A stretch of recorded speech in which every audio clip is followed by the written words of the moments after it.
are two types of Tinubu supporters. There are the ones who genuinely believe that Tinubu is better for Nigeria. That I consider a mental health problem. Advice will not solve it. You need a combination of prayers, deliverance, psychiatric management, because you cannot genuinely see something that is eating you up and support it. Being a Tinubu supporter genuinely is a mental health problem. It's prayers you need. That is one. Then there is the other type of Tinubu supporters who are supporting because they are motivated by money. Those one are in two categories. There are the local supporters, there are the foreign supporters. For the local supporters, I understand your economic predicament. I understand that you are frustrated and you need the money to survive. I will not be the one to say you should not take Tinubu's money to feed your family. I'm not that wicked. But I'm only saying that in your heart of heart, always remember that that money you are eating, it is meant for something else. It is meant for an hospital in your area. It is meant to pay police so that you are more secure. And eventually, by the time you are kidnapped, kidnappers don't accept rice. Kidnappers will not take 10,000 naira from you as ransom. Kidnappers will not accept that you are a city boy or city girl or city olosho. They will take their normal ransom. So you have it at the back of your mind that you are eating money that you cannot pay. But then there's the ones in the diaspora. Those are the ones that I consider children of Satan.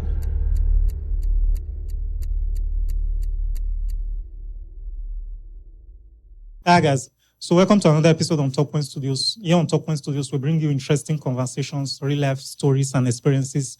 On Top Point Studios, we are willing to accept any of your story. We don't discriminate here on Top Point Studios. So if you have a story to share or you have a point of view, a school of thought, whatever it may be, just bring it to us. This is a point where you talk. That's why it is called Top Point Studios. Obviously. You understand? So on today's episode on Top Point Studios, we are going to be going into politics. What's happening in Nigeria. But before then, don't forget to follow us on all our social media handle. Follow us on Facebook, Top Point Studios, Instagram, TikTok, and of course here on YouTube where you are watching this video. Turn on your post notification so that you always get notified whenever we release new episode. And we are on Twitter now, still on Top Point Studios. We are on Spotify now, Top Point Studios. So just follow us on this social media so that you get updates when we release new episode. And before we go into today's episode, there's someone sponsoring this show, K Concept Studios. So they are a media company. If you're interested in maybe anything related to media, media coverage, your music video, movie promotion, production, and all of that. So they are specialized in doing that. So these are their details. Reach out to them on their email address, contact them. So they are the ones sponsoring today's episode. And if you're also interested in sponsoring any of our episodes, reach out to us on our official email address, toppointstudios@gmail.com. So let's dive into what we have for today.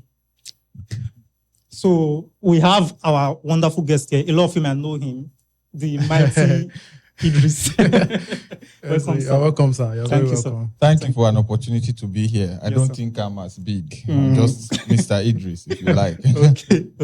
Okay. That's fine. So let me hand over to you so that... Okay, Mr. Idris, most of us are Gen Zs. So now we've seen different things play in our politics. You understand? So as the youth of Nigeria today, you support Peter Obi in this forthcoming election, right? Yes. Is it that you support him because you don't like Tinubu's policy? Or you support him because you see a vision in him? Excellent question. I would like to answer the one you were asking, but you did not end it. You asked the question 90%. And then you did not finish asking it. Okay. Then you just switched to Peter Obi. We'll talk about Peter Obi. Yes. It's a conversation I like to have all the time. But you were asking me that most of you are Gen Z. I can see from you, both of you, the lady that takes excellent pictures, the gentleman over there. You are within the Gen Z range. It's only him that his face is stronger than usual. But I still believe he's also Gen Z. Yes. But for sure, she's Gen Z. Only Gen Z take the kind of pictures she takes. Yes. You were asking, why should you be as interested in politics? Yes, I see you. Why should government matter to you as much? I have always asserted that government controls every part of your life. And I want us to make this as interactive as possible. Point me to any aspect of your life, and I will tell you how government controls it. But let me give you one. Government will eventually you may think you have a choice, but government will eventually decide who you will marry. That's a very powerful. Yeah, it sounds a bit, no, I'll decide who my wife and my husband is. I made this assertion when I was invited by Budget in Lagos to speak for a speaking engagement in Yaba. And then I said it, and the crowd, there was a small crowd. We were sitting like this on this side, and then there was a small crowd on the other side. And the crowd were, murmuring. They didn't quite agree with me. But a young man with his beautiful wife raised his hand and said, he believes that what I have said is completely true. And I said, please help us explain, give it meat, put meat to the issue. He said, I attended Harvard and my wife attended whether Kellogg, another school, I can't remember the two actual schools now, but both schools are in Britain. So he attended a school that was the same category, an Ivy League school, as his wife. And he said, we met in one of the exchanges and today we are happily married. You did not need a prophet to tell you that couple were doing excellently well above the Nigerian standard. It should. So I went further to buttress that both of you went to Ivy League schools and you got married. I went to Uniben. Chances are that my wife will probably come from Ekpoma, from Auchi, from maybe Unsuka, from Oka, Nnamdi Azikiwe, from any of the universities. The chance that I will find an Harvard graduate to marry is 1 out of 1,000. The statistical probability. That's true. So it means that if our schools became so good that they produce the kind of product that comes from Harvard, chances are that you that attended Uniben, you probably marry a Uniben graduate that is of the quality of Harvard. You don't even know. It will be difficult for you to find a Covenant University graduate to marry in case you don't know. We are not even imagining that. You are not in that league. You are not operating there. It's not like they are higher than you in terms of human. We are all equal in the sight of God. But don't you think classism is what caused that? If you call it classism, it's up to you. But it is government-imposed classism. Look, I'm not here to kid you. I don't, in my generation, we didn't use such words. Words like classism, words like craving. Yes. They were not in our vocabulary. You cannot just wake up and there is a bar and soup in the house and say you are craving shawarma. Your parents will think you have mental health problems. Yes. They may take you for prayers. It's true. It's a real thing. But in your generation, you have things like classism. Classism is a fact of life. Who pass you, don't pass you. Your politicians' children are not your mates. Have it at the back of your mind. They are supposed to be your mates, but they are not your mates. Look, there's a difference between truth and reality. Yes. And we are here to tell each other the truth. My mentor will say the only thing better than the truth is the whole truth. So half truth is worse than a lie. If I tell you that you and Tinubu's son, Sheyi is about my age, but let's say if I tell you that myself and Sheyi, we are equal, I am telling you a terrible lie. Yes. Can we be equal? Yes. Are we equal in the sight of God? Yes. Are we equal in terms of citizenship? Yes. Maybe not even yes, because he may have a second passport. You have one. Government decide who you date, and this applies to both male and female. There is something called upward mobility in life. As you are now, I'm sure both of you or some of you here are graduates. Let's say she's even a graduate. You don't expect her to go and marry somebody pushing keke, pushing wheelbarrow. Of course, there are graduates who drive keke, but you don't expect her to go and marry somebody in the Uselu market pushing wheelbarrow. That is the essence of education, so that the son of a carpenter does not end up being a carpenter. The son of a carpenter can aspire to be a bank manager, can be a lecturer, can be somewhere, somebody of substance. So if you say classism is a real thing, and we are not here to kid ourselves, are we? So classism, another word that you Gen Z use, craving. I hope that there's nobody here who uses the word craving, because it will put you in trouble, economic trouble, if you crave for what you don't have. That's how people get into Yahoo. That's how people get into hookup. That's how people begin to do things they ought not to do. And even all of that is tied back to government. Government determine where you live. You may say, no, I'm the one that choose to live in Benin. No, ask your parents very well. Even if they choose to live in Benin, you did not choose to live in the erosion that we swam when we were coming here now. Yes. I begged him to put up the AC in the car. You did not, did you elect to do that? I mean, will you find a smooth, comfortable road where the water flows and you choose to swim in an erosion? Are you an aquatic animal? No. You are a terrestrial animal. So why are you swimming in erosion? Because you have a government that does not care about you. So government affects every aspect of your life. And I'm now challenging you. Give me one aspect of life you think government has no say in. Government even has a say in the kind of church you go to. Even how we think. How you if we grow in this same system. No, your brain will work like this system. Yes.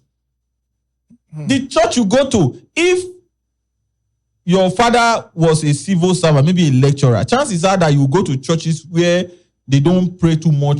There's not so much violence in the prayers and some other things. But if you came from a background where you are dealing with witches and wizards and all the other things, whether they exist or not, I'm not here to debate their existence or not. Chances are that you find yourself in a church where you have to go to river in the middle of the night and bait the evil spirit away.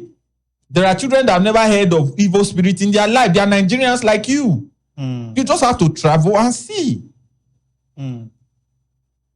There are people who have never seen a buffet in their life. That a whole room, they arrange food like this, The first time, in a buffet, you know who is poor and who came from a poor background. Yes. Yeah. The first time I went in a buffet, I ate what I didn't need, and I almost ended up in the hospital because you see food like you've never seen before. Yeah. Especially, it's not this joke that they have here, they call buffet. You go to a 5-star restaurant, you go to Transcorp, you go to Abuja Continental, Lagos Continental. Those are A-list hotel, Black Diamond in Lekki. So those are places that when you go to, you see it. Chances are that there are people who will never, when the Lord said, I will set a table before you in the presence of your enemy. Their name was not on the list. And it's government. Because if you are empowered, there is hardly any person in the US who cannot afford to eat in a decent place. A decent place, yeah. Even if you are a destitute, the government will give you what they call food stamp for you to go eat. But there are people here who will have to do hookup or Yahoo to be able to eat Indomie. So I am invariably telling you that the government caring for you is essential in every aspect of your life. That is why as a young person, you must pay attention to government. If you are not paying attention to government is paying attention to you. Okay, since we gain independence, yes, we are having the same issues. Most of these issues, some of them, we've been struggling since we gained independence. Your parents did not struggle as much as you are struggling now. Don't let anybody lie to you. Let me give you a personal story. My parents got married as teenagers.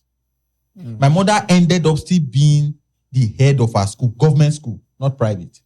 My father worked in a bank and rose to the pinnacle of his career. That's they got married after secondary school, as they told me. They became what they then called auxiliary teachers. Like you finish WAEC, you start to teach for secondary school. Okay.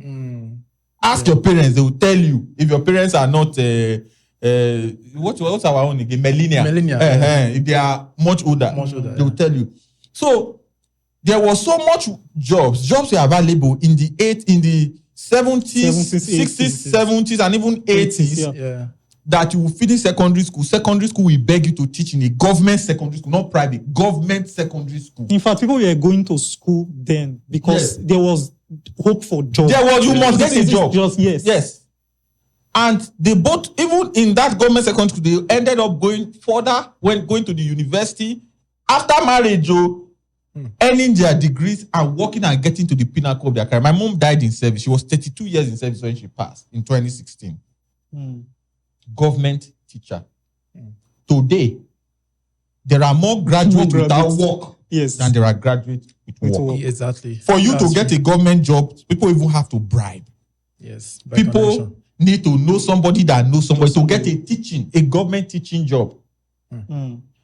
You are saying government teaching job. To get a private contract work in a bank, you have to know somebody that knows somebody that knows somebody. It is not normal. Our parents did not struggle as much as we are struggling, and I'm sure you will struggle too because you are gradually, when we were advising Gen Zs like 5 years ago that this life you are living, work, they didn't believe. I am shocked. I checked your podcast now. You have more Gen Zs that have come here to tell their own story. It means their awakening is coming. It is, let us join hands now and talk to Gen Alpha. Once you are 18 years and above, you must participate in the democratic process. You must go and get your PVC and vote in every election. It is not a thing of convenience. It's stressful.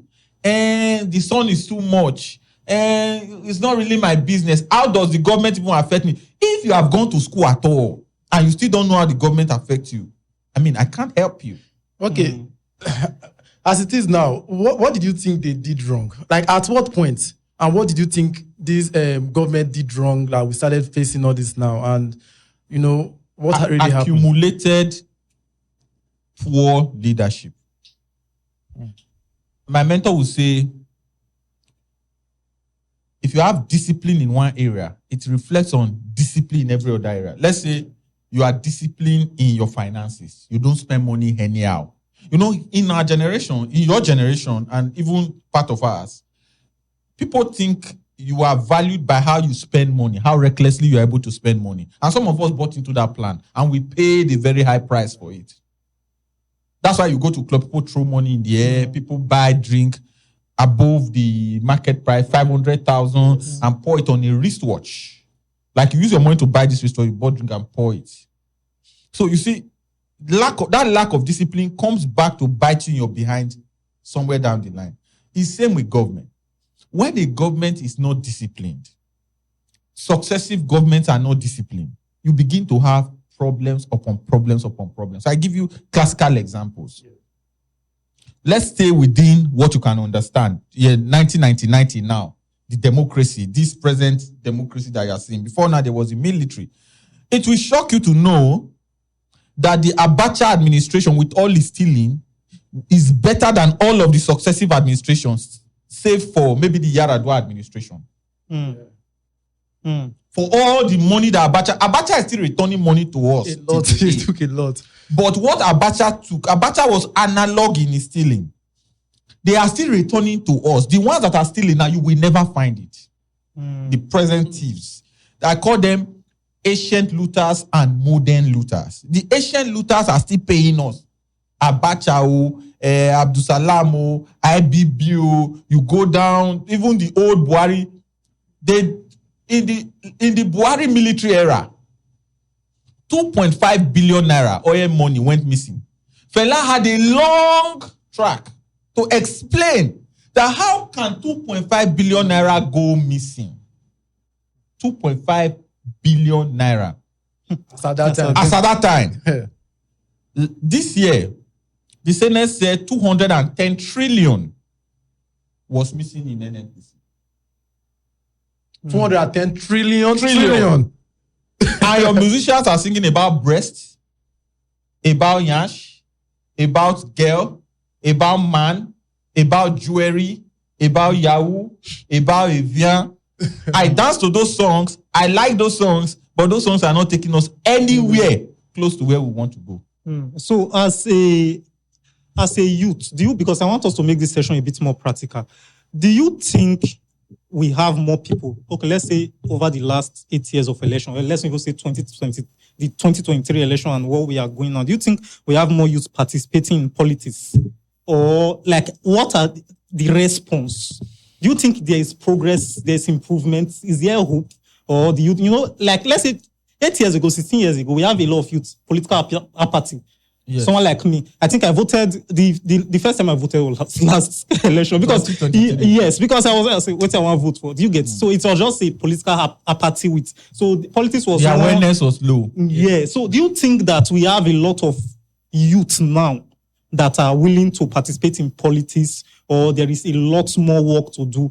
Maybe the youth are still distracted and all of that. The youth are still mostly distracted, and I am not going to kid you.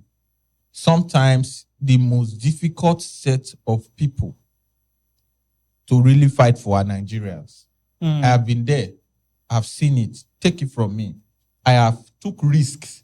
I have been shot at in this battle for a new Nigeria. The day, I don't know if you were aware, the day people shot at the house of Johnny Duge Oyegun here in Benin, when Peter Obi came to yes. When we were then, I was right next to him when those shots were ringing out.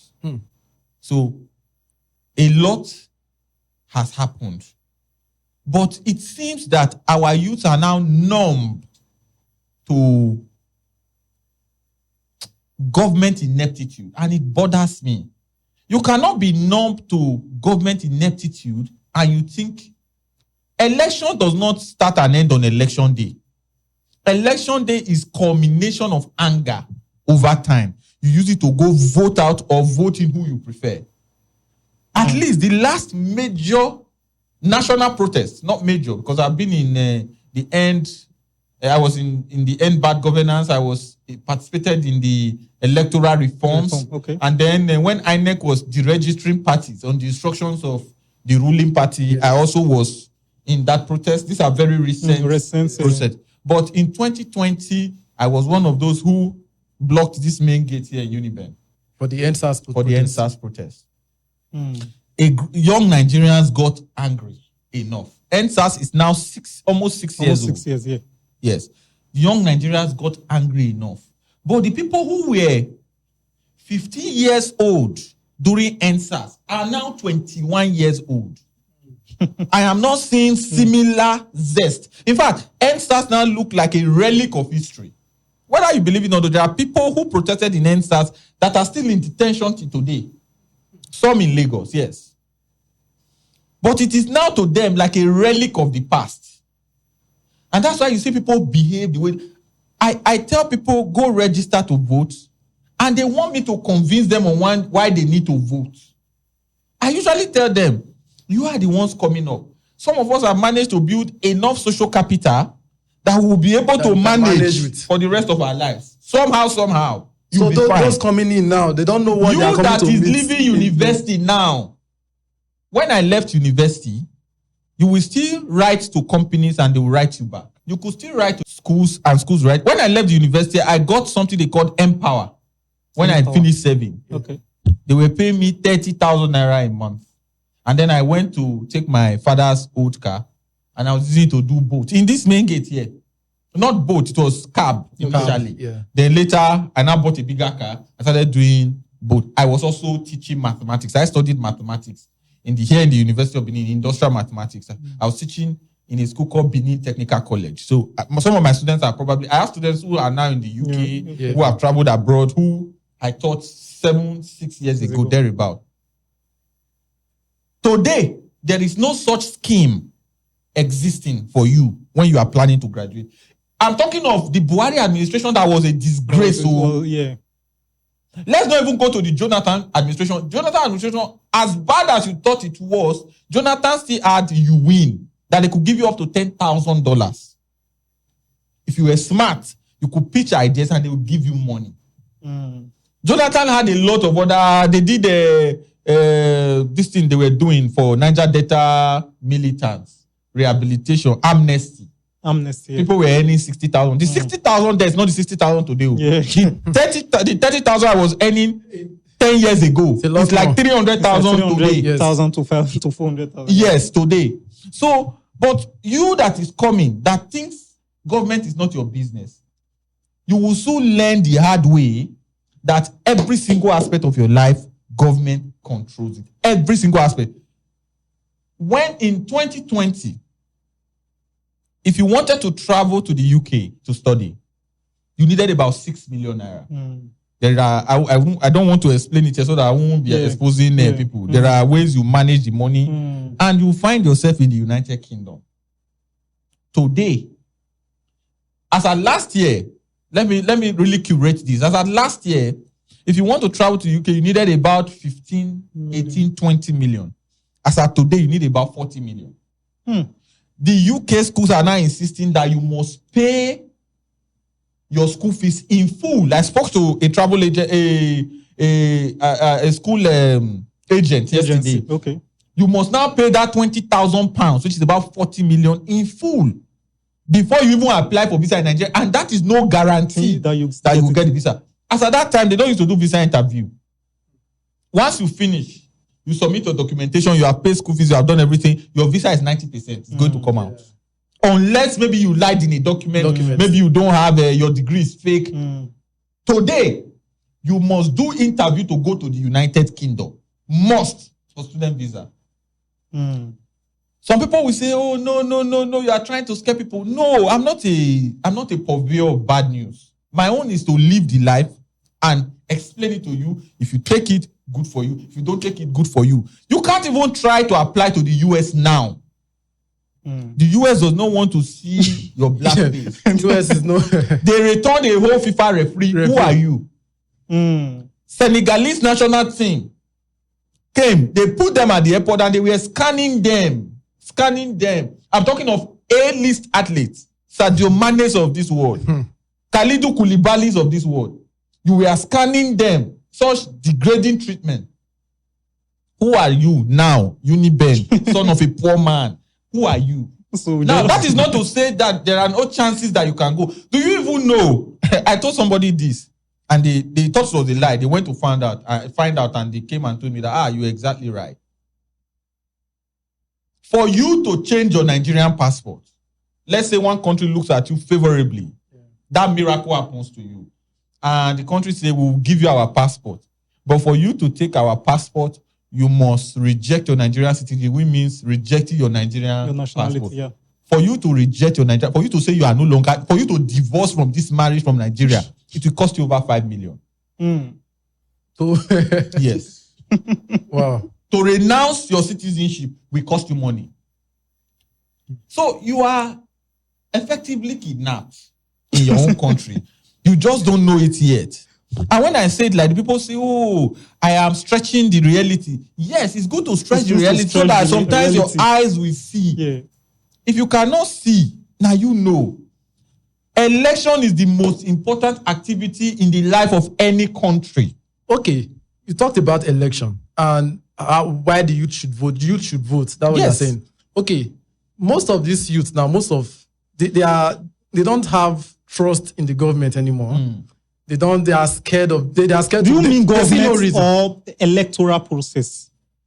Like if you ask some of them, don't vote this person, vote this person. This person is. Let's try this person. They tell you don't need to vote. All of them are the same. Some of them. So what do you have to say to? No, you should put it. Let's put the question in two questions in one. So you answer that. Then again, some people also say that our votes don't count, which also causes apathy. I see how happy she is. Do you understand?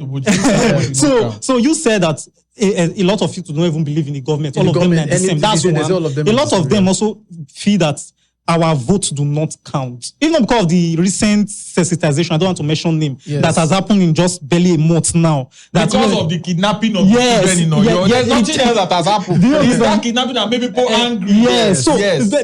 Prior to that, a lot of people will just feel like our votes don't count. They are going to rig it. They are going to rig it. So I feel like these two things that he has mentioned, don't you think they are the cause of the political apathy in the youth? Two questions. Yes. One is that the youth believe that all politicians are the same. Yes. If you believe all politicians are the same, you are right. Because angels will not come from heaven to rule you. If you believe that there are no two human beings that are the same, you are right. Even within the APC, people think I just started supporting Peter Obi. I started my political life supporting the APC. I have said it before. Yes, I have my regrets, but with every passing day, I am proven right. I am better than you, though, that did not participate at all. Yeah. You sit by the corner and yab me and say, oh, in 2015, you people supported APC. Yes, as at that time, we did not like the government. The government was not doing right. And time has proven that government did not do right. That the government that came subsequently even did worse does not mean that the government was doing right. Yeah. You and I wrote an exam. I scored 40, F. You scored 25, F. I am saying that my F is better than your F. Both of them are F. Yeah. Then the present one that is there now, Tinubu is scoring 10 in the same exam. Some people say, no, you cannot just say everything about him is bad. At least out of 100, got 10. I mean, that you hear people say it. So let me answer your question so that I don't deviate too much. You said that all politicians are the same. No two people are the same. In 2023, I was still sympathetic to the APC. In early 2023. That's before they picked their candidate. Why? Because I saw... do you mean 2022? 2023. Yes, 2022 into 2023. Okay. Because in the APC, I saw a Professor Yemi Osinbajo, who was a decent man, a professor of law, an intellect, a decent man. APC did not pick him. It means even within the APC, there was a man that was better than the man they picked. So they decided, they left him and picked a criminal. Now, I am not calling President Tinubu a criminal. Omoyele Sowore and Reno Omokri are the ones that called him a criminal. So if they're looking for you people, I absolve you of the sin. I am the one rehashing what they have said. So if they want to arrest anybody, let them go and arrest them. If Omoyele Sowore is already facing charges of calling Tinubu a criminal, so let them add to the charges. The one that told me to say it. Yes.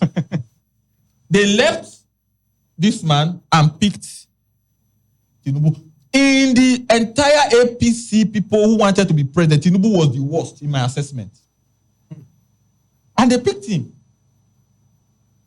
I just want Nigerians that saw in the midst, they saw a Yemi Osinbajo. They saw even an Amechi, as bad as Amechi is, Amechi would have been a better president than what we have now. They saw Ogbonnaya Onu, decent man from Ebonyi, I think from Ebonyi State, Ogbonnaya Onu, decent guy.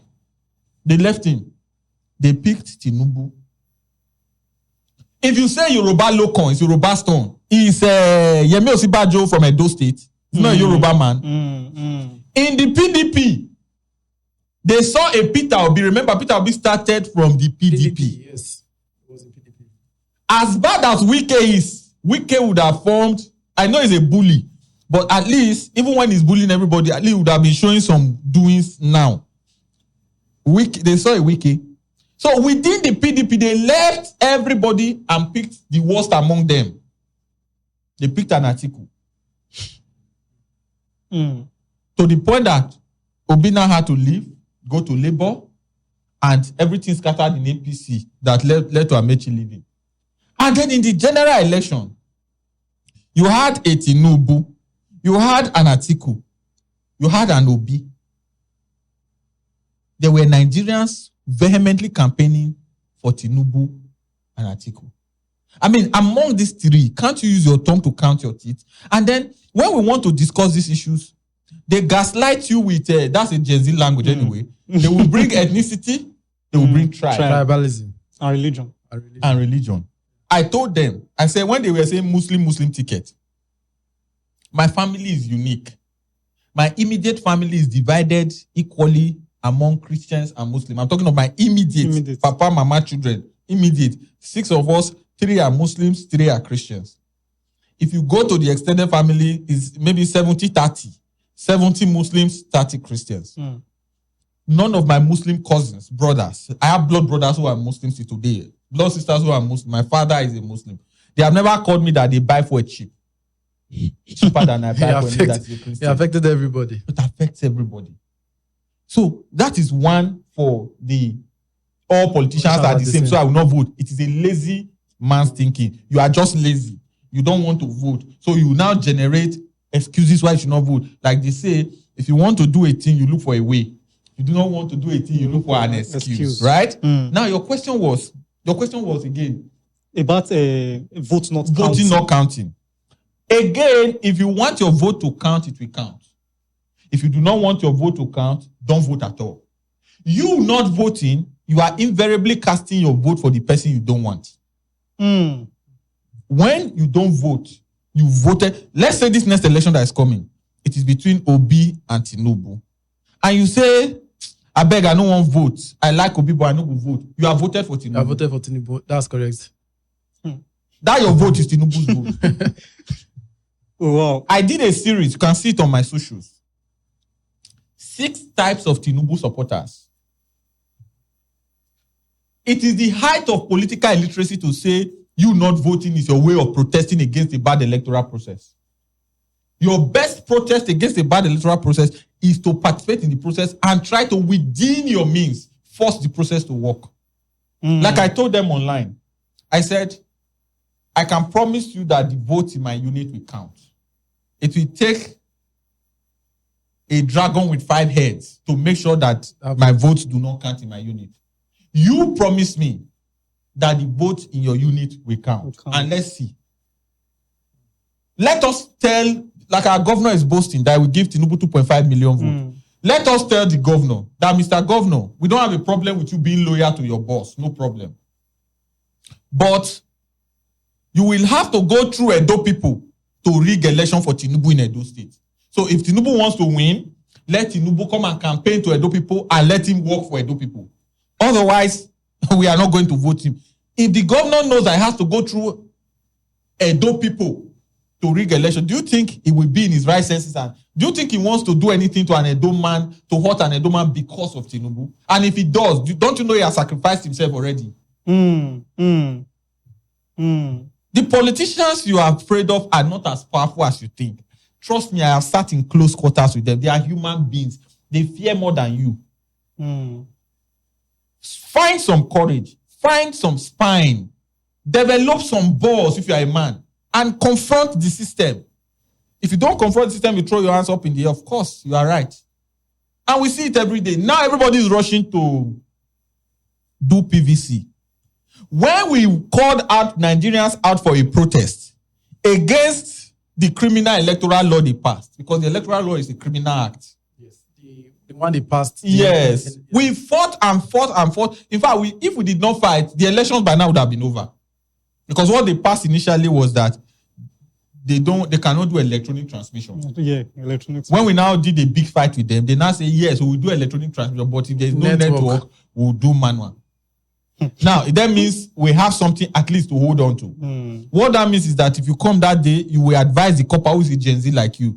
It is in your enlightened self-interest to transmit our result electronically.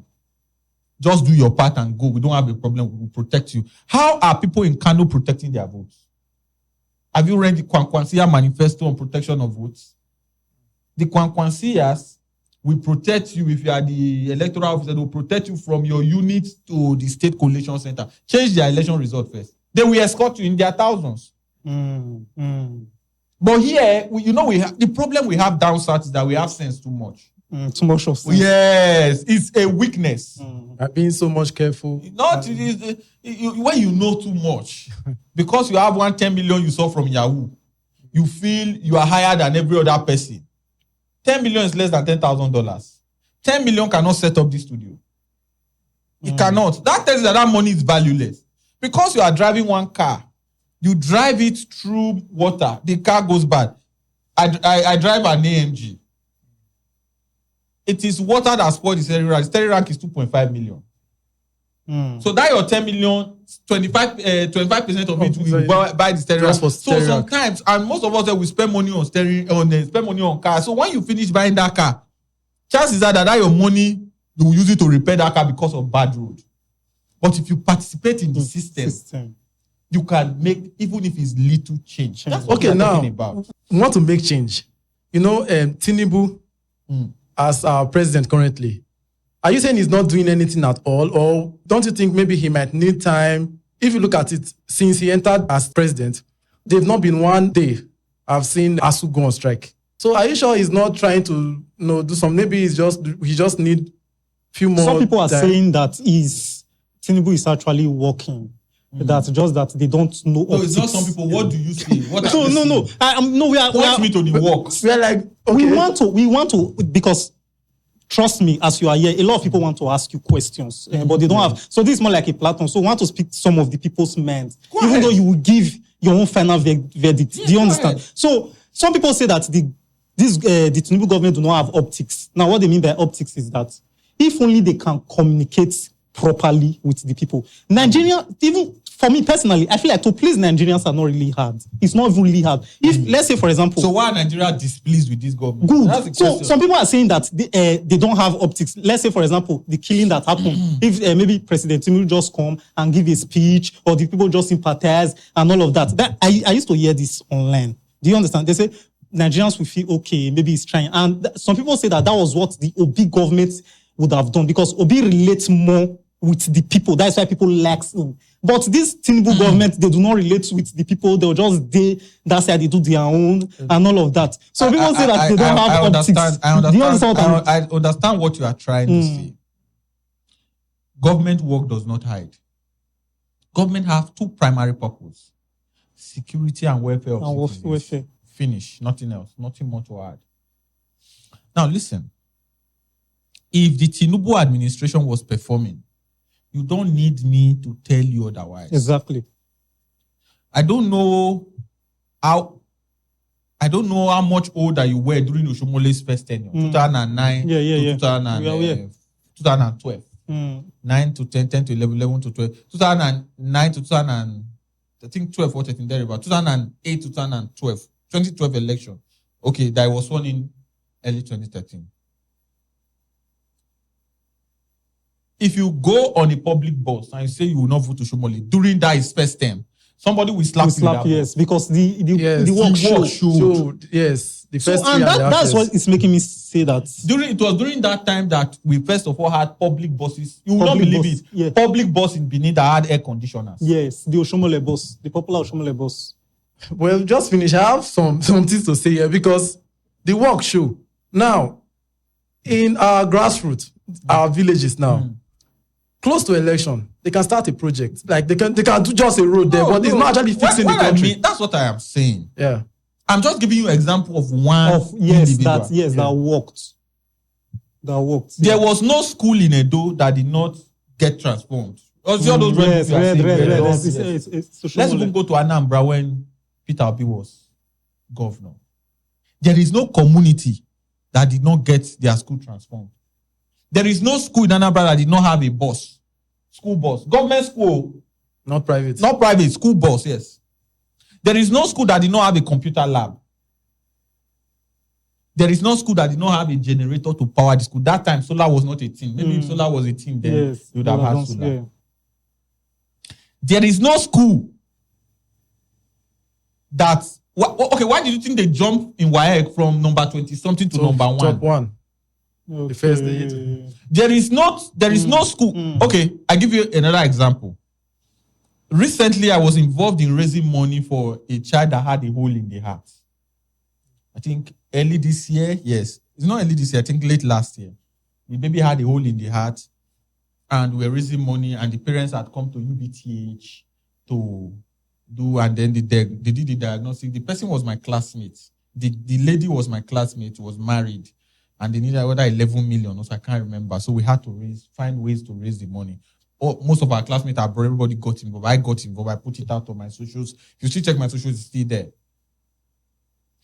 UBTH did not have the facilities to handle that surgery. The hospital they took it to in Anambra was set up by Peter Obi. They had maybe like 4 in Nigeria. 1 in Anambra, 1 in Abuja, 1 in Lagos, just like that. Most of them private, but the one I think, I didn't follow up to the end, but the one she told me that they took the child to, that they got a date, was in Anambra. And it was set up by Peter Obi? Yes, open heart surgery.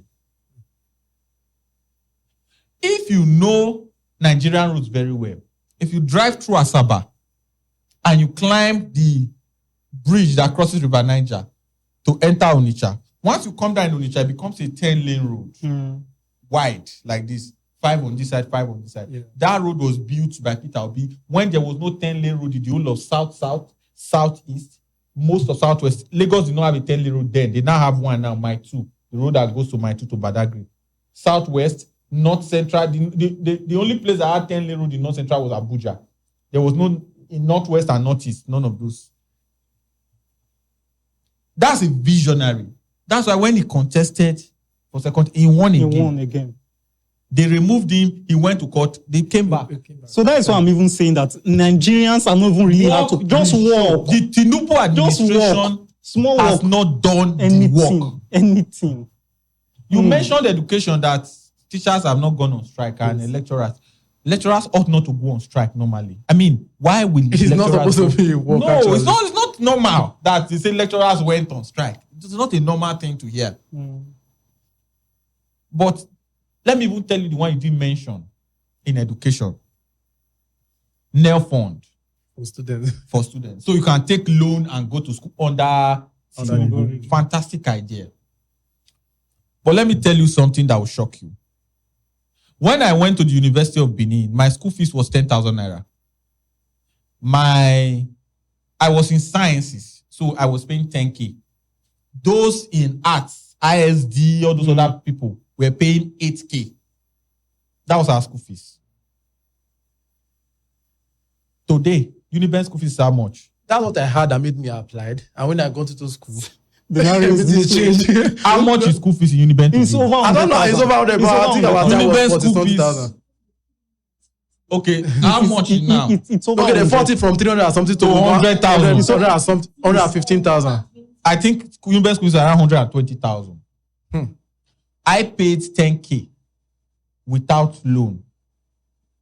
Like 10K, 10,000 naira. That's how I got school for 4 years. You are now paying 100,000. The government has given to you with this hand and take it from this hand. With this hand. That's actually a smart They will move. ask you again. You would say another thing you hear. I'm giving you Tinubu people's talking point. The other thing you hear Tinubu people say is that Tinubu is building infrastructure. And all those banking statements they used to say, all those anything that anybody explain, anything you are educated. Yes. You are speaking to the microphone. That shows that you have critical thinking. Anything that anybody explains to you that you do not understand is a lie. Especially when it comes to development in government.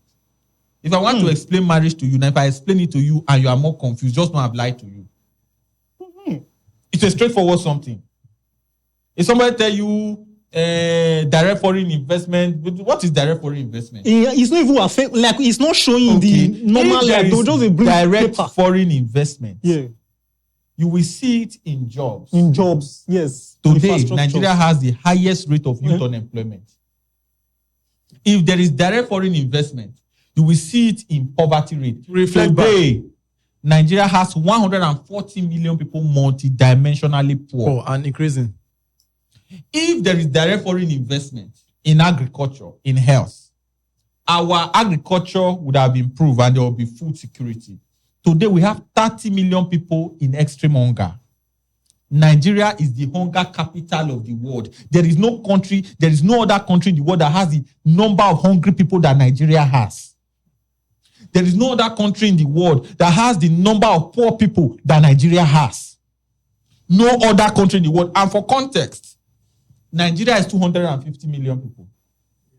India is 1.5 billion people. Nigeria has more poor people than India. Nigeria has more hungry people than India. China is 1,450,000,000. Nigeria has more hungry people than China. Has more poor people than China. Where is the work? That's the question I'm asking you. I need to tell me. They say infrastructure. Infrastructure is not sweet that you will put in your pocket and nobody will see it. Infrastructure is visible. It's visual. You can see it, you can touch it, you can feel it. They will tell you Coastal Road. I have driven on the Coastal Road. I went there to see for myself. There is no American wonder in the Coastal Road. It is a normal road built on the ocean shore. And it's just about 40 kilometers done for 8 years. For 4 years and counting. The next question I will ask you is, what is your prioritization? You want to have me here on a podcast. You know you need fuel, but you went to buy me beer. Is it the beer that will power the generator? That's the question. The road from Lagos to Benin is bad. For the most, some parts, not all. Jonathan did some and they are doing some now. The road from Benin to Abuja is a death trap.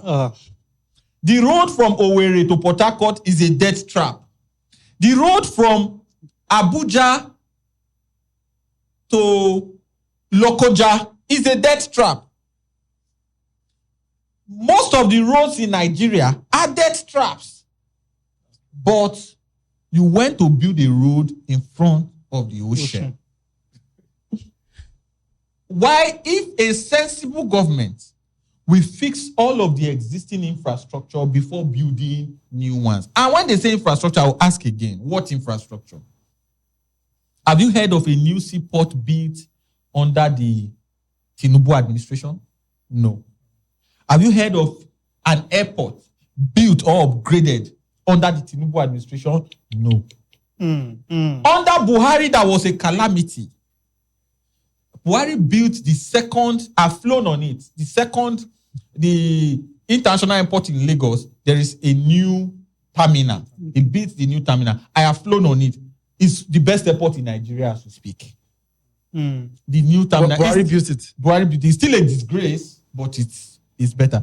Buhari built the rail that runs from Lagos to Ibadan.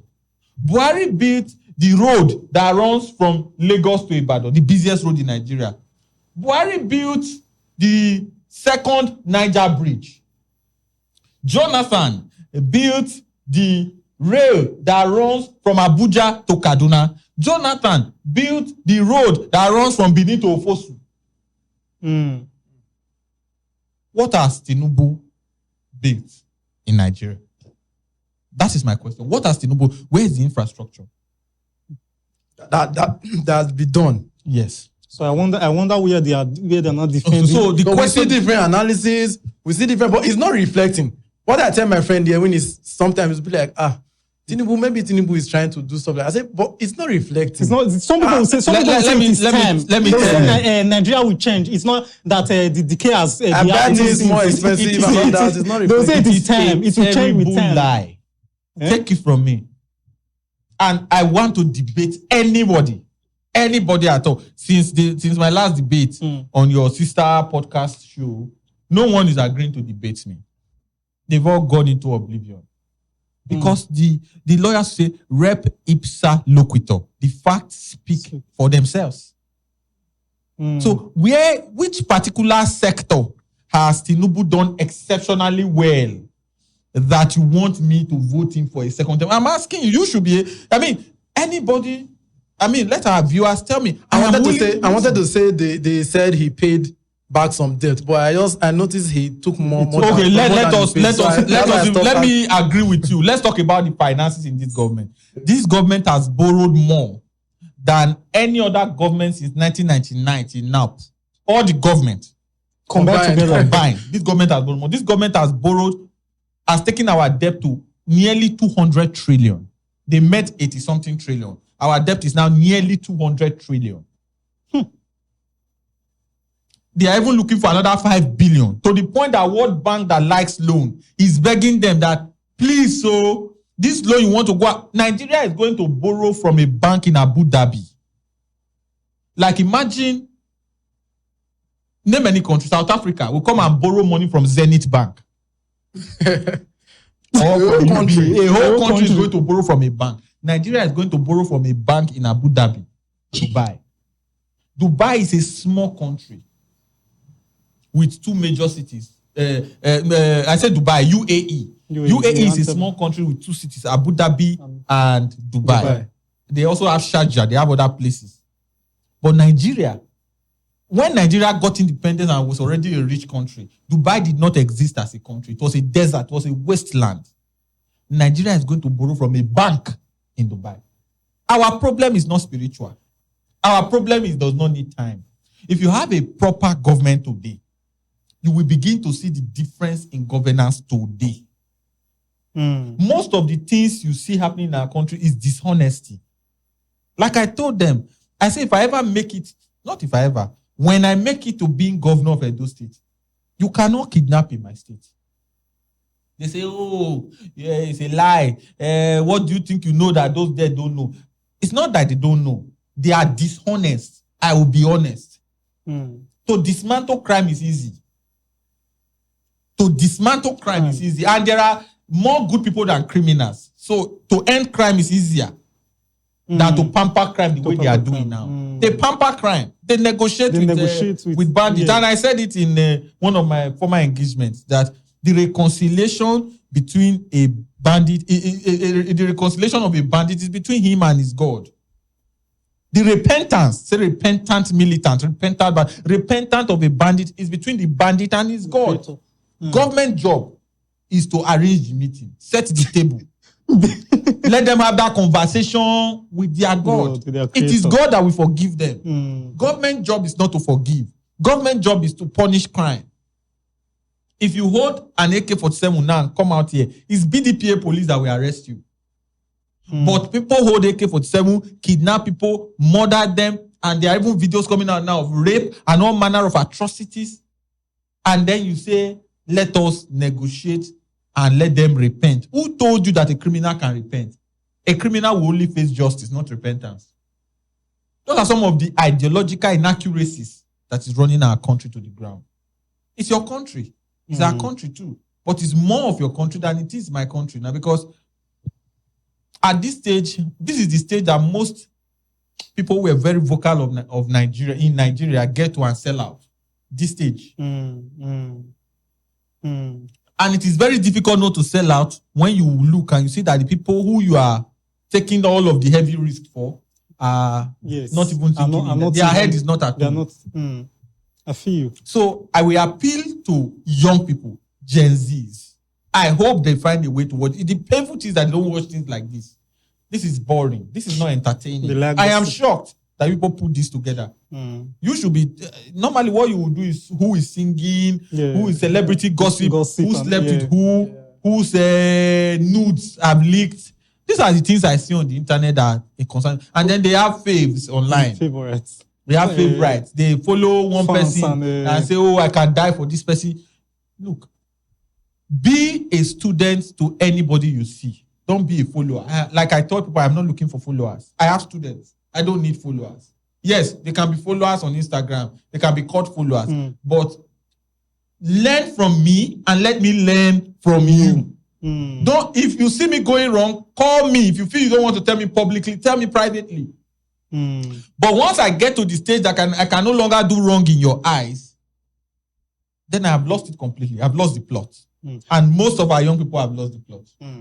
Now let's talk about Edo State government. I want us to bring it back a bit. I wanted to. I wanted to even start it from. It's just because I don't want to cut the conversation. Now, how do you see Edo State go? Is he trying? Like, rate him on a scale of 1 to 10, because we saw on social media he built a flyover. The people were now going for excursion on the flyover. But some people in Edo State are saying that at least he's trying. He's trying because the bridge and the road is also building at. He's also constructing a Sapler road. Then I think he has constructed some interior road like the Okpagato Amufi. Yes, very good. I think this other one up here, what's the name? Opposite 7-Up. Yeah, so what's the name again? Okun, yes, Okun. And I think he said he wants to also one at Sapler road. How will you rate his performance? Before we now talk about his bias as a politician. I think for some time, I decided not to talk about Edo State government. Because I said publicly that they were on honeymoon. But the honeymoon will soon be over. And the honeymoon is over now. He's now spending almost 2 years in office. You are now seeing his slants, his ideas, his positioning. Give it to him. He has done some things. The flyover at Ramat is very impressive. The one they are doing at Sapler Road at Desua is also quite impressive. But trust me, it's again one of those misplaced priorities. Because especially for that Sapler Road, tell me why you are putting flyover in that road when you can just make it a double lane. It's another case of misplaced priorities. The reason why those who are praising him is because the guy before him, who was an educated guy, an obeying guy, a well-spoken guy, Mr. Godwin Obaseki, was a monumental disaster. And each time I say, people get angry because the guy speaks very good English and is able to convince people that he's a great guy. It's not. The road you drove through now that the water touched half of your car, the governor put a signpost the former governor, Obaseki, that he had done it. Yes. 19th Street. They did it 500 meters and left it and put big stones on the road. The road is there. That is a crying testimony to how disastrous the man was as governor of Edo State. Everything he put his hand in Edo turned to dust. Now we have a barely literate governor. Due respect to him. He's an elder brother. But,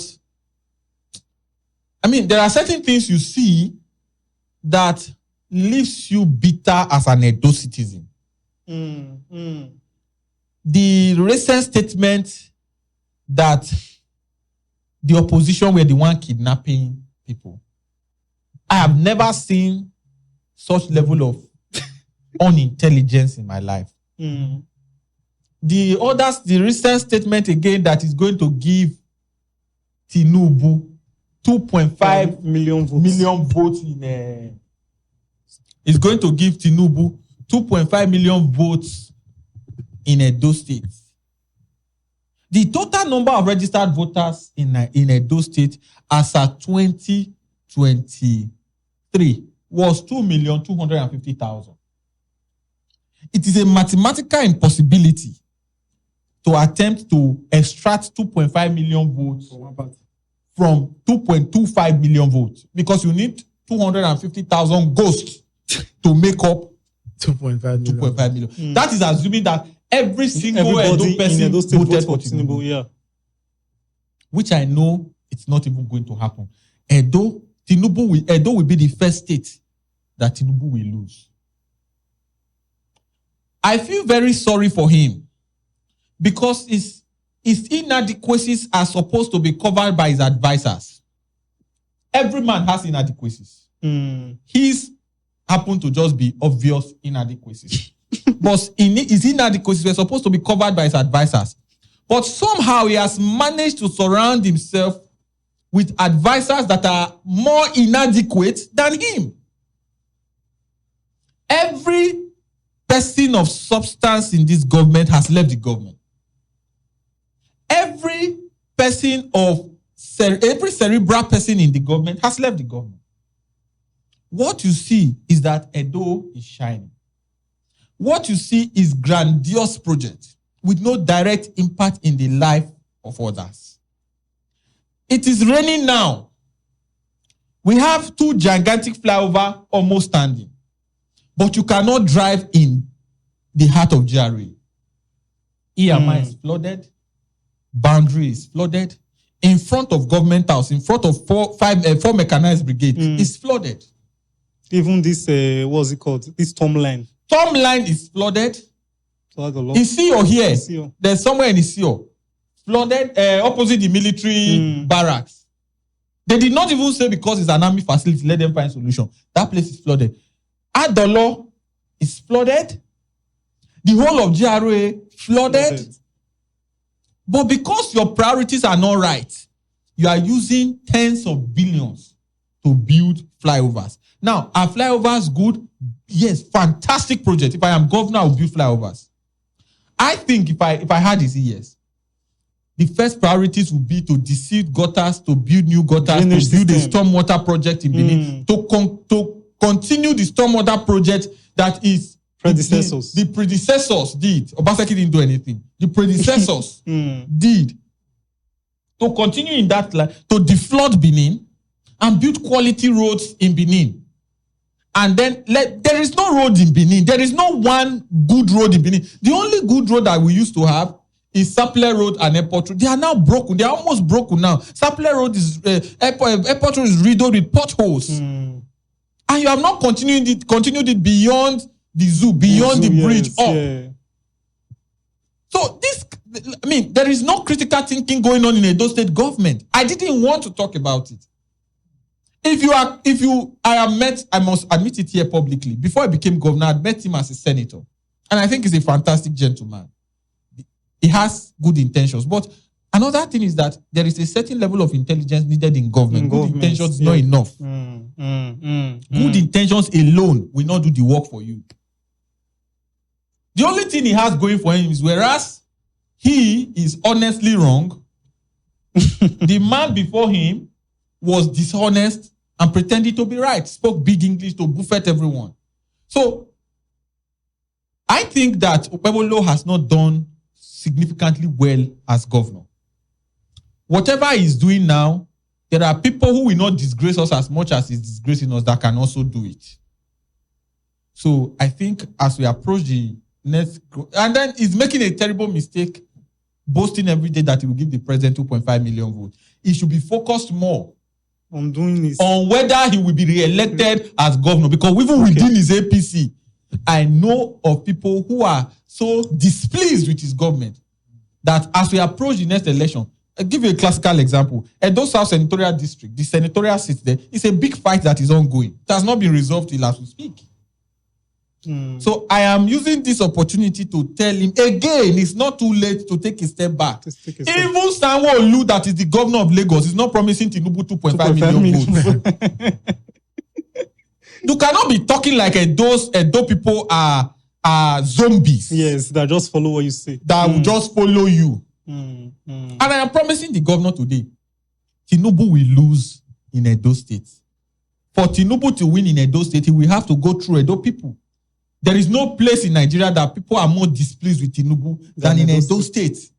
I mean, there is no one thing you can point to that you can say it is the Tinubu administration's legacy in Edo State. What we have is insecurity and kidnapping. I heard someone say... And when they say, there's this one, he usually say that Tinubu gave him the money that he's using to work. Yes, because I heard someone said online, it is a very popular person. I don't know if I should even say his name. Now. You can mention him. He's a comedian, privileged son. He said he had the opportunity to go into the city boys, one of their functions they attended. So he said what he saw. Man, this guy was someone who supported Peter Obi, I think in the last election, and he has also being an advocate of good government, and speaking for the truth. So apparently, since he went for that function, it looks like he drifted. He was not saying that it is not what we are seeing, or that Tinubu is actually trying, that he has given the governors, he has given them enough money to fund their states, that we should also try and hold our governors and our local government chairmen accountable. That Tinubu is actually trying in making sure that all states are okay. So I don't know. I will not discuss individuals, but let's discuss the issues. Yes, the issues. Yeah. Our governor will usually say that Tinubu gave him money to work. Tinubu did not give Edo State government money to work. Edo State is entitled to statutory allocation, like every other state in Nigeria. If Edo State was Abia State has done far better than Edo State. Governor Alex Oti of Abia State. Have you ever heard Abia State governor shouting that Tinubu gave him money to work? Abia is entitled to statutory allocation. Apart from the allocation, there is internally generated revenue in Edo State that the governor is collecting. Is it Tinubu that also gave him that one? And Tinubu does not have any money from his pocket that he gives.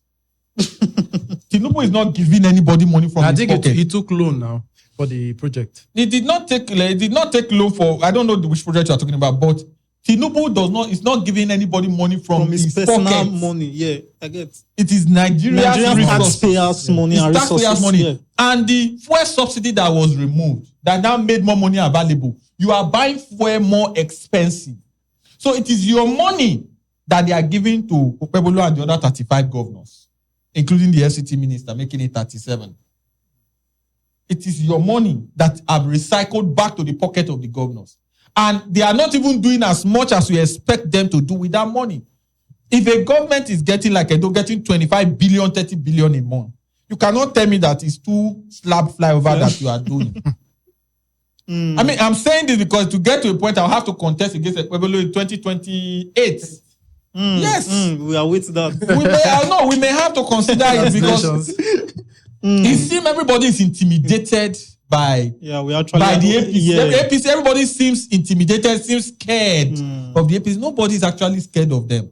And then when you talk, people come and threaten, people write you and say all manner of things. I mean, I am an Edo man. I'm from Auchi.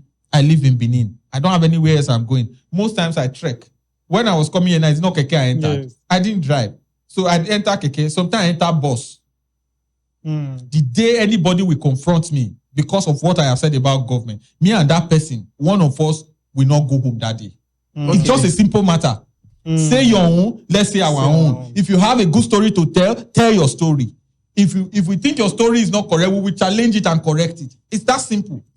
Okay. And the country belongs to all of us. APCO, Okpebholo is governor of everybody.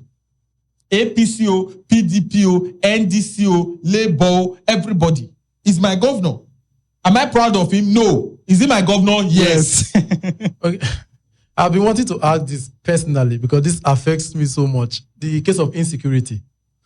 Because I can't even... How does it affect you? Have you had something?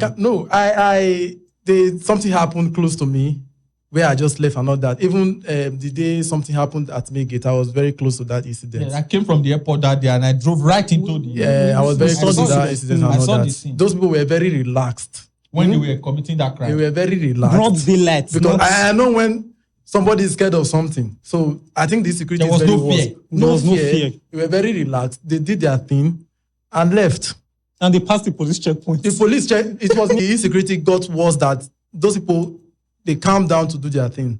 So now, and I've asked some questions. Some people say there are corruptions. People that are supposed to protect us. There are corruption inside. It's an inside job and all that affects, us like this. So if Peter Obi becomes the president, what can Peter Obi do? Now they kidnapped them and they are requesting something from the government, more like a bargain. This is like a tight seat for anybody, a tight seat to sit for anybody, a very hot seat. So what would Peter Obi do differently? I think I don't know, is he still going to negotiate like we are suggesting? Like in the aspect of security, what will in the aspect of security, to tackle insecurity? If you have listened to Peter Obi sufficiently, you discover that he never talks about what he will do, especially when it comes to security. He believes that issues of security is not something that you publicly discuss. Yes, okay. He has always maintained that issue of security is not something that you publicly discuss, but he's going to be involved. He's going to be an actual commander-in-chief. He's not going to second his commanding powers and focus on borrowing and being... You see, all the last two presidents you've had are the Minister of Petroleum. Don't you know who is the Minister of Petroleum in Nigeria? It's Bola Tinubu. The one before him was Muhammad Buhari. Yeah.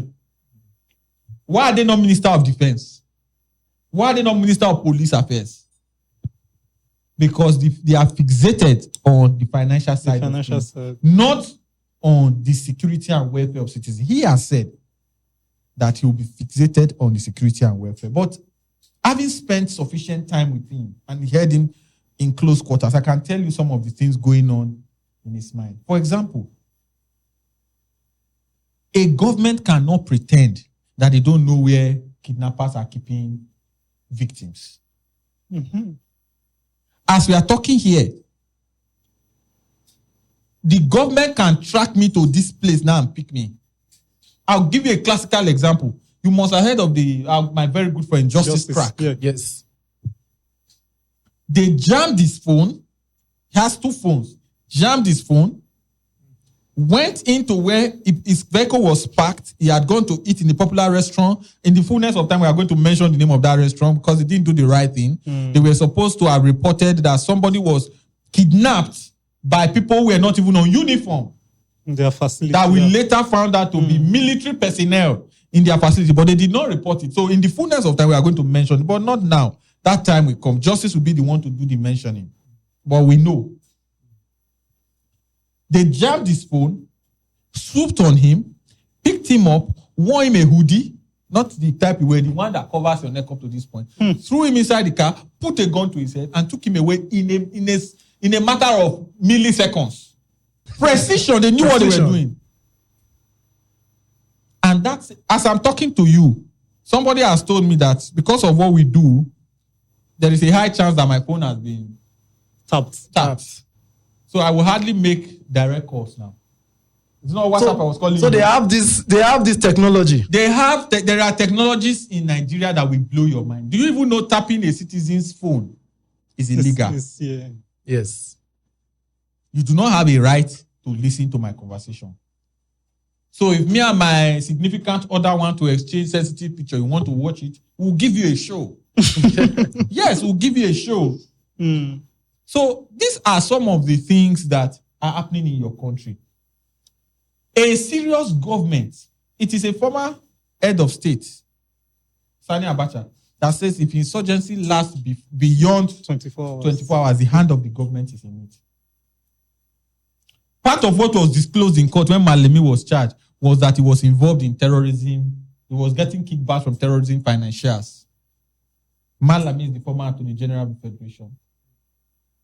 What that tells you is that government hand and leg is inside the insecurity you are seeing. If government hand and leg is not in by act of commission, let's say they are not directly committing it, yes. It is there by act of omission, by failing to do what they ought to do that would have solved insecurity. In Edo State, for example, your governor receives between 500 million to 1 billion in security votes. If you give me 1 billion a month in security vote, there is no kidnapping in Edo State that will go unanswered. If the kidnappers invest 10 million to kidnap and collect 50 million in ransom, I will invest 500 million to dismantle that gang. I said it before and I mean it. No kidnapper will be able to kidnap more than once in Edo if I were governor. You will only kidnap once. That once you kidnap, that is the end.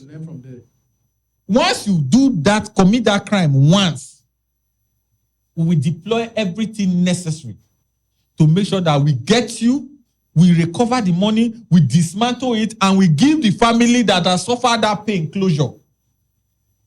I know people that have been kidnapped. I have one in Uniben here, a young man and his fiancée that had gone to Akwa Ibom to do introduction. They were kidnapped in Benin City bypass and ransom was paid. I know of another young lady who is very close to us. She will not have any problem with me mentioning her name, so that's why I have to mention it. Because she's in the struggle. Her husband was kidnapped, ransom was paid, the man was murdered. Young marriage, they just had twins, 2 young children. Till today, police has not told me and you who committed that crime. Every violent crime must be resolved. In fact, every crime, but because there are too many problems, let's start with violent crimes. Yeah. Every violent crime must be resolved. The police are here to parade or arrest the boys who shot the people at the people at Main Gate. The one you refer to. Now, I told you that day I was coming from the airport. As we were getting close to that bridge, heard the gunshot, we turned the vehicle, everybody was running, helter skelter. Only for us to pass, that GLK was littered with bullets. Till today, the police have not said, this is the person who committed this crime. We have arrested the person who committed this crime. If the police wants to pick up anybody, they can.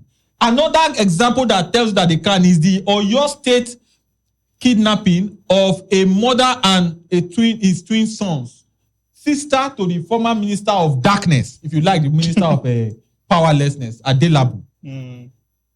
Adelabu is the immediate past minister of powerlessness. They call him minister of power. I call him minister of powerlessness. Or if you like, minister of darkness, whichever fits you.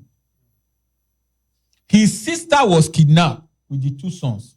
It took the police 72 hours to locate the kidnapping gang, dismantle it, kill 2 of them. But the 42 children has been in captivity now for over 20 days and counting under this rain. It's raining every day. So here in Edo, I know the doctor that was kidnapping out 2. That one was murdered. I met the second one at a bar in GRA. 2 doctors. Medical, you know what it means to train a doctor? And one of them was murdered in cold blood. And the other was released after ransom was paid. In China, people don't sleep with their 2 eyes closed. What will it take? Are you telling me that the kidnappers are more armed than our armed forces? Big lie. Have you ever seen a kidnapper that has a T-72 tank? Because have you seen a kidnapper that that has a T-54 tank? Have you seen a kidnapper that has an MRAP? Mine-resistant ambush protection vehicles. Those big, thick vehicles that nothing goes in. Strangers in your company, in your country, are not supposed to have more than let's say in the kidnappers came from Mali and elsewhere, and they are Fulanis from outside Nigeria. Are you telling me that strangers are more powerful than a full country? Do the kidnappers have fighter jets? Do they have attack helicopters? Do they have attack drones? Let's say the kidnappers total 50,000 persons armed. Do you know the total number of Nigerian soldiers? 250,000.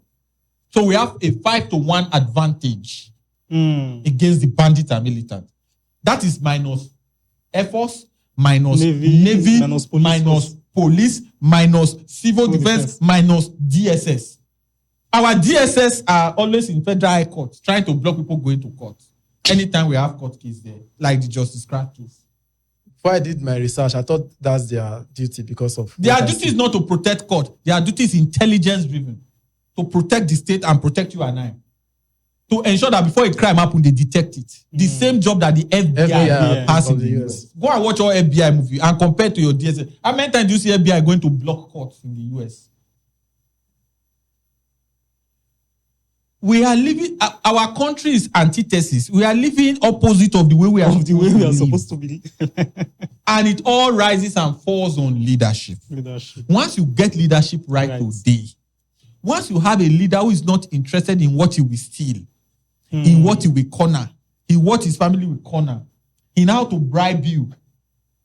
Any leader that is bribing influencers to market it is a failed leadership. You just mentioned somebody now went to a City Boy program and his life changed forever. That is it. There are many Nigerians in the diaspora. I know of a popular lady who used to be on this side. But all of a sudden, she's now speaking for the other side. And usually they pretend. Some will come and say they are now supporting Sowore. Big lie. It's not Sowore. The target is Obi. Yes, Sowore is a great guy. It's my Egbon. It's somebody I respect enormously. I don't support him. His presidential ambition. At some point in the future, I'm sure I will support him. But once you see them come and say they've gotten a new spiritual awakening, that is no Obi, they want to support another person, just know they are invariably supporting Tinubu. And they are doing it every day. It is heavily paid for by the government in power. But where God will punish you is you, a diasporan, that has seen life. I have managed to I have traveled. I can open my phone and show you. I was flying into a capital city in Africa, the city of Cairo. When you are flying into Cairo, as your plane is banking to the tarmac, the ground from the sky is like fireworks. I am not exaggerating. I can give you the video. I can put it here as we are having the conversation. As we are flying into the city of Cairo, it's like fireworks. The ground is bright. You are seeing light. Every road has light. I lived in that city for 11 days. There was no power outage. Every house, they have all these tall, high-rise buildings. That's the normal building they live in. All the lifts are working. Even old building, last lift that is working. Their light, no, they off. But as we speak, now generator they use. If our people listen well, they will hear the sound We'll remove the So what do you think is the Okay, go remove am. We're supposed to leave it so that people will know what we are what do you talking think is the role of religion in politics? Because a lot of people say that our religious leaders are partisan to the government. Some Yes, people what are do- saying. yeah, So what- I want to hear your take, because whether you like it or not, we are trying to answer the mind of most Nigerians and give them clarity. I have said it before and I want to say it again. 90% of what you pray for can be answered by government. 90. You are praying for husband. That's why it's even easy. I told you that my parents got married as teenagers. Go and ask your grandfather the age he got married. Most times they were teens. 19, 20, 21. How come 35-year-old is still in their father's house in 2026? 36 is saying, I've not found the right one. Now, lie. We have been finding, I don't know about you, but some of us have been finding the right ones since GS2. Your first love was even in primary 6. You had that beautiful girl you love so much. That if your economic fortunes were better, as soon as you have the opportunity, you would have gone to say, you see, I used to like you when we were in primary school, let's just marry. You marry. If the economy got better today, more men will marry. There will be more weddings on Saturday. These days, they give you wedding invitation. They write strictly by invitation. Because of cost. Cost! When I was growing up, they don't do wedding inside hall. It's open feeds. The idea of hall is to reduce population. Is the tie canopy like this, anybody can walk in and eat. Yeah. Anytime there's a wedding, everybody must eat. Everybody is eating. The community is eating. You don't do it now. These days, couple want to marry. They give you number. You are the man. They give you number. She's the woman. They give her number. Don't bring more than that number. If your family is more than that number, let them go and eat somewhere else. It's economy. I think I can relate to this because when I went to cover a wedding, you know, sometimes the couple tends to have an argument, and the argument is related to something like, I brought 1 million naira for food. Why is it like this? Okay. On a wedding, the people are quarreling. So I brought this money for food. Why is it like this? Not knowing that it's actually the government It's the reflecting back to economy. us. Food is supposed to be so cheap that giving people food is an easy thing. Yes. Which other thing did they pray for again? You pray for jobs. Good Job is health. not a function of prayer. Pray for visa to travel out. Job. To leave the country. No. Job is not a function of prayer. Job is a function of your economy. If your economy got better, there will be more jobs. Are you praying for job? Why are you praying for job? If the economy, do you know that if you live in the UK, the same amount, the minimum wage that you are earning doing this media work is the same minimum wage that the man who is packing debt will be earning. Yeah. The man who is cleaning people's bum care work, that's the same money they will be earning if both of you were at a minimum wage level. But here in Nigeria, the shoemaker is earning far less than the man who is doing. Where is the equality? That is why you see a shoemaker abroad is happy to be a shoemaker. A cleaner abroad is happy to be a cleaner. A care worker abroad is happy to be a care worker. Because what he's earning is what you are earning. You don't live better than him. You don't wear a better suit than him. You don't eat in a better place than him. You shop in the same place. You go and pray for visa. Visa is a function of two things. The respect that the country you are applying to have for you as a person, or the respect that the country you are applying to have for your country. So that's why a Dangote will get visa to go to US, to go to UK, to go to Canada. He's the richest man in Africa. They respect him. The only hope that you and I have, children of the poor man and woman, is if the country we are applying to has respect for our country. Because they don't have respect for us because we have not shown workings. They don't know you. Well, let's say will get visa because they have respect for him. Your president will get visa because he's the president of a country, even has a diplomatic passport. But for you, the common man, the respect they have for your country is what will qualify you for visa. And as we speak, Nigeria is not a respected country anymore. And it's getting worse. And it's getting worse by the day. Yeah. It's not even US, UK, and Canada and Germany that is rejecting you now. Ghana is rejecting you. South Africa is rejecting you. Zambia is rejecting you. Egypt is rejecting Libya, that is at war, is deporting Nigerians. Have you ever heard that Nigeria deport a Libyan? I didn't Have you ever heard a Nigerian deport Lebanese? Have you ever heard Nigeria deporting South Africans? Well, do they have papers? Do they have to have papers to be in Nigeria? Yes! It's a country. They need a visa to come here. Wow. They come here and you call them expatriates. You go there and you are the scum of the earth. They look for how to deport you. South Africans have been bullying us for the longest. Because it is not South Africa's fault. In 1993, South Africa, some of you students, not you now, students of that time, gather money to send to South Africa when apartheid was eating them up there to support the revolutionaries. Today, South Africa is deporting Nigerians. In the 70s, there was Ghana must go. Today, Ghanaians are saying Nigeria must. So if we continue like this, that means it's going to get worse. A time will come, it will be a pariah. You'll be like a country like Somalia. Nobody wants to touch you. Be like Afghanistan. So it is not prayer. That your prayer is a waste of time. I mean, it's good to pray, but while you pray, make sure you vote so that when you have a proper leadership, your country is even more. When your president is accused of drug dealing, how will you be respected? I mean, I'm not saying he did it, but the informations are publicly available. It's not like I'm scared. There's nothing we have not seen before. How will you be respected? If all your governors are stealing money to buy houses in Atlanta, how will the US government respect you? Your leaders are thieves. We know them. Our passport is getting weaker. It's not. It's the weakest it has been. I just gave you an example now. 4 years ago, 5 years ago, you don't need to do interview to go to the UK. Today, you must do interview to go to the UK. Okay.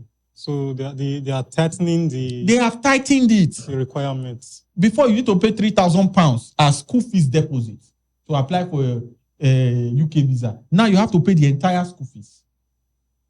Or pay at least half or 70% of the school fees for them to consider you. Some schools say pay the entirety. And that's not a guarantee of a visa. So I want to ask a very practical question right now because we'll soon round up this session. Yeah. So if we vote, everybody votes, the election comes and it turns out the way we didn't want it to turn out. So what are the plans that we have? You don't need a plan. What you need is to tell the government, look in the eyes of the government and tell them that my vote must count. Make it clear, make it abundant. Look, let's say what me and you discuss on the cause quarrel. Make it abundantly clear to government that you want to vote and your vote must count. Mobilize your friends. Go and vote. Insist that your unit vote must count. Just stay in that unit. Any politician that, make sure you're up to 10, 20, 30, 40. Say, okay, we will vote and we will wait till the elections are counted, the results are recorded, and the vote must count. If it talks are, the bad people are usually fewer than the good people. The people coming to disrupt your polling unit are fewer than you. Yes. So once you insist, and then there are not enough bad people to go around. So you cannot have, like in Nigeria now, we have 177,000 polling units. Yes. If you need five people per polling unit to disrupt the polling unit, you are doing 177,000 times 5. So there are usually not enough to disrupt everywhere. And let's come to think of it, even like the 177,000 polling units, if everybody counts their votes in those polling units, we can get an approximate figure of these. So it will be hard to vote must count. That's step 1. Step 2, follow your votes to the RAC Coalition Center, to the RAC, they call it RAC, World Coalition Center. Follow them there. That's how the Kwankwansiya do it in Kano. Sit outside. That means the vote cannot be rigged outside this. It cannot be rigged at the headquarters or something. The magic of vote rigging is mostly in the World Coalition Center. Okay. Polling unit results are submitted there. They are supposed to compile the results and take it to the LGA, and from the LGA they take it to the state, and from the state they take it to Abuja. for the presidential. But as from the rack, they start declaring winners. So let's say they take it to the LGA now, and there are 2 LGAs make up Ovia Federal Constituency. Okay. Ovia Northeast and Ovia Southwest. If they declare Ovia Northeast, one party win, Ovia Southwest, one party win, you already know the winner of the House of Rep of that place. Already is one local government. So once they get it to the local government level and they declare, you already know the winner of the House of Rep of Oredo Federal Constituency. So more like follow up. Follow up your votes. And then up to the state. Once they've declared in Edona that Peter Obi has won, they cannot take it to Abuja and say Tinubu has won. Unless you want to collapse the country. And the worst part is voter participation, like you talked about apathy earlier. In 2023, there were about 93 million registered voters. Only about 23 million came out to vote. Where is the other 70 million? Where is the other 7 young people? You push your answer me. Where is the other 70 million? Like in my polling units where I voted the last election, some people could not vote because they actually, will I say they drove them away because the voting exercise spanned into night. Late hours. Yes, like so there were too many persons. Yes. So there were some people that came with voters card that could actually not vote. That again shows that you are not a very responsible person. Voting starts by 8 o'clock or 8:30. You should be there 7:30. Sometimes the join the people. No, sometimes they come late. The people I agree that they come late. Yes. But be so involved in this process. I mean, if they tell you that they are sharing money here and 10,000 is or 50,000 is for you, can't you come by 6 and wait? Very punctual. Even me will come by 6, especially if it's not government money. I don't like government money. You come and wait. Be participate in the process. Help the people who are conducting the election. They are human beings like you. They are coppers. Some of you are already graduated, so you are even ahead of them in life. I've done serving. Some of you are done serving. Yes. I served maybe 10 years ago. So join them, help them, and then make sure you come early to vote. Don't come 30 minutes to the closure of voting and say you must vote. Some of those things are things you need to address. Again, it comes down to personal discipline. And then, I mean, there is a lot to talk about the Nigerian young person, the youth who does not know where it's going. I mean, who bother themselves with some of the most mundane things, who concern themselves, they are always drinking alcohol and drugs. I forgot to talk about drugs. That's another thing that is ravaging us. Let me tell you today, if you are one of those who is doing drugs, there are only 9 federal government-owned psychiatric hospitals in Nigeria. Only 9. One is in Uselu, one is in Yaba left. I know those 2. I don't know the other 7. If you smoke something that knocks your brain, you are in for serious trouble. They take you to one of those funny places they call rehabilitation center churches and flog the hell out of you, and you will not still be well. So if you are doing drugs, quit now that you still can.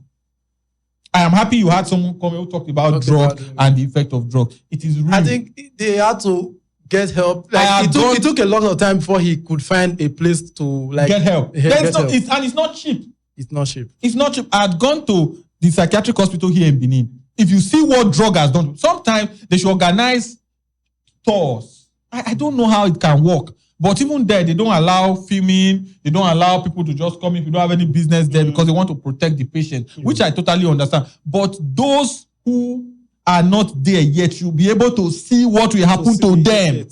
After that podcast, that's when I knew the effect of drugs. You didn't know. I became more scared. I did not know. I've always known that drugs was not a thing for me. That is not something that we ever tried. Right from my young days.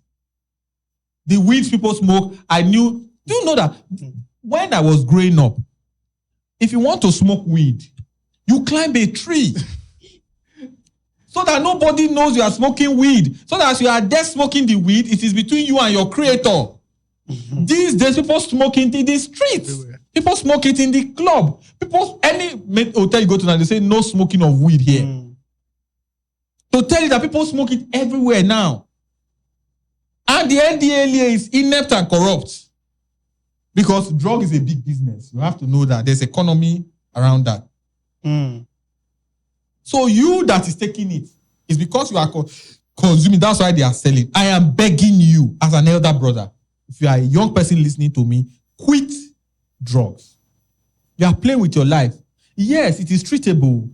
Psychosis is treatable. I've seen somebody who gone for treatment and recovered.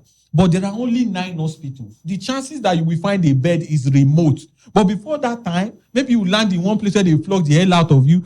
If you go to this place and see people are using their head to open wall and break louvers. I saw it. People have turned to zombies because of drugs. So you are playing with your life. Your boyfriend broke your heart. You are smoking. Girls now smoke weed. When I was growing up, you hardly find girls who have used drugs. Yes.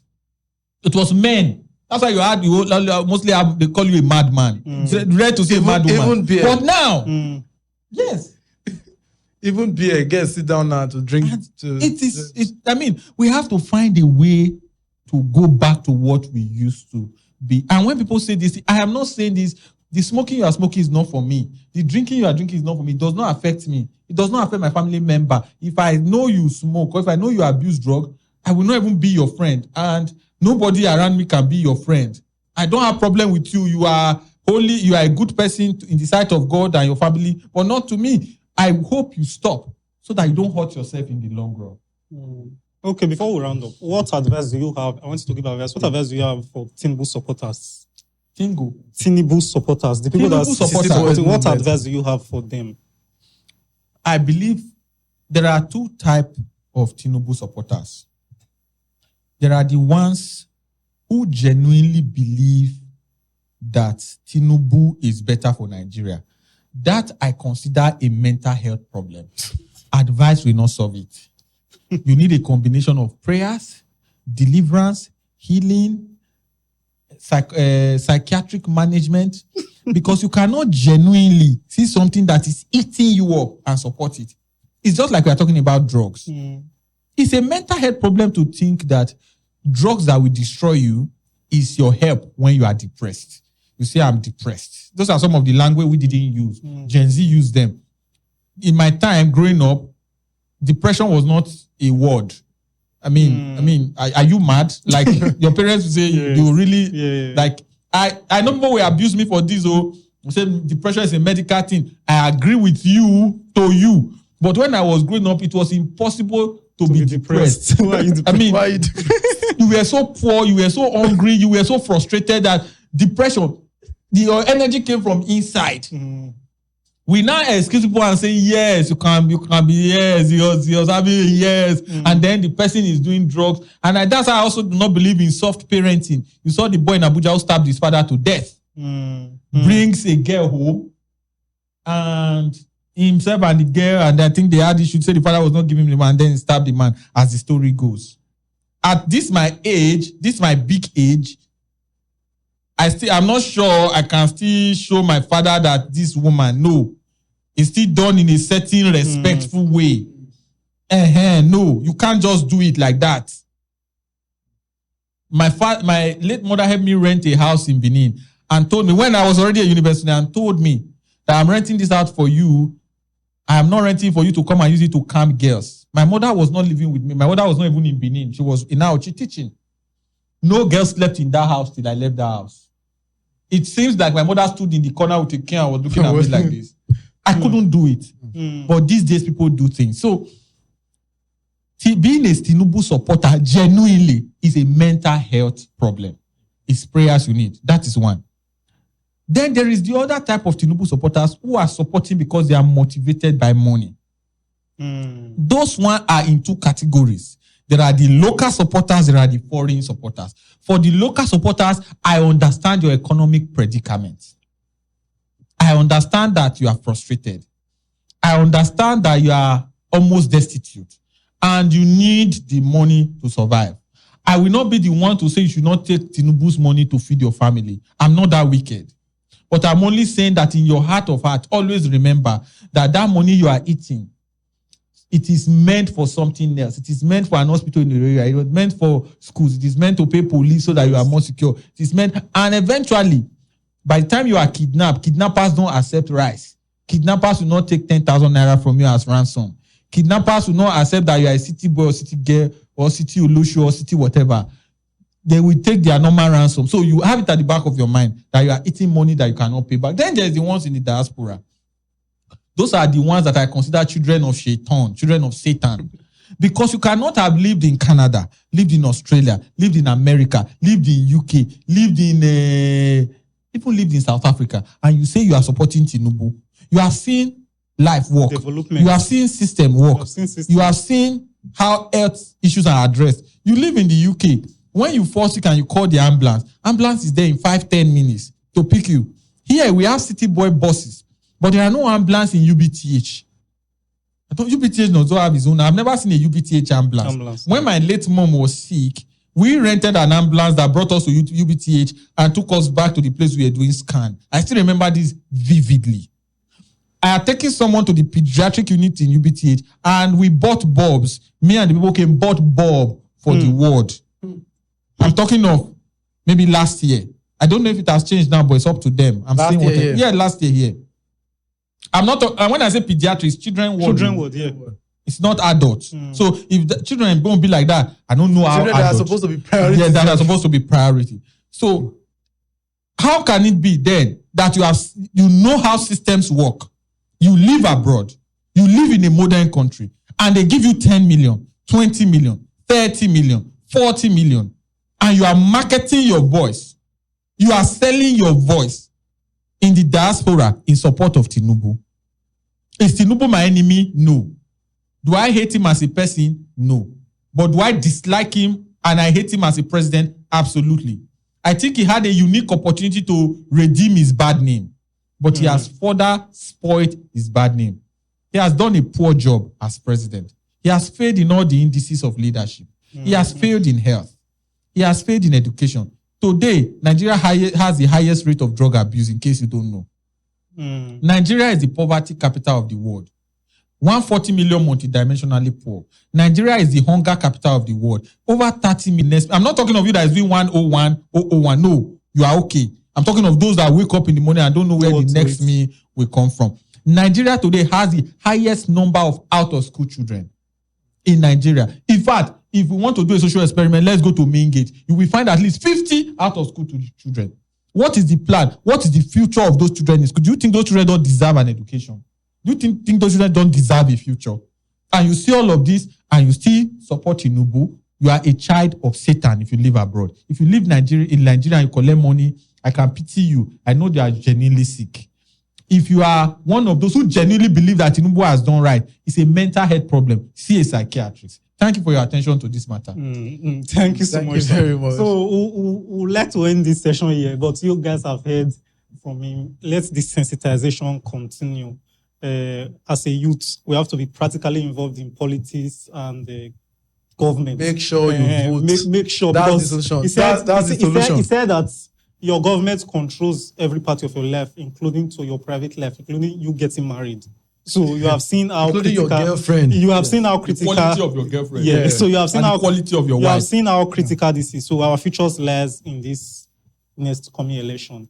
After this election, those of now who never, it's just like World Cup. Go and get your voters card, your PVC. Go and get your It's PVC. 4 years. Like, Every 4 years. Like when the last World Cup we were in school, this World Cup they are doing now we are so yeah. same like election. If you are not married in this election, the next Then one you should be married. So Yeah. you see that these things has significant impact in your life. This event, you understand. So let the sensitization continue. Tell a friend to get their PVC.